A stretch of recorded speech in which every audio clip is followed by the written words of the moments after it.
আসসালামু আলাইকুম। ওয়ালাইকুম আসসালাম। খানো দাঁড়ায় জি যেতাম ভগবাননগর। মাতিছে আমার অডিয়েন্সের উদ্দেশ্যে তুমি কোনটা কো? তুমি তো ফেসবুকে দেখছি খুব মোটামুটি একটা ভাইরাল স্বপন দেবর আইডি, তুমি ভালো একটা ভিডিও বানালে, খুব মায়া লাগে তোমার দেখে, আমারও খুব ভালো লাগছে। তোমার আমি সবসময় লাইক কমেন্টও করি। আর আমার অডিয়েন্সের উদ্দেশ্যে কোনটা এখন কো?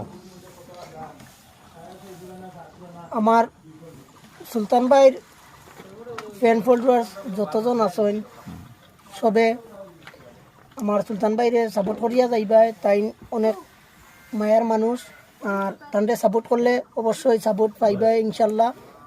সাপোর্টের কোনো কমতি হইতো নাই। আর লগে আমরাও করিও ইনশাল্লাহ, আমরাও আপনার সঙ্গে থাকমু ইনশাল্লাহ। তো যে হয়েছে রাত 9টা আগে লাইভ হইতাম, এখন আই 10টার সময়। মোটামুটি আমার অডিয়েন্স সবার জানা আছে। তুমিও রাত যদি 10টার সময় থাকো তাহলে আমার আলুদা মিডিয়ার 16,000 পরিবারের লগে তুমিও মোটামুটি যুক্ত হইতে পারবে। তো থাকবাই ইনশাল্লাহ। ইনশাল্লাহ থাকিও। তো সকলে একটু পরিচয় হইবে ইনশাল্লাহ। তো ভালো থাকিও। হ্যাঁ, আল্লাহ রাহুল। আসসালামু আলাইকুম। ওয়ালাইকুম আসসালাম।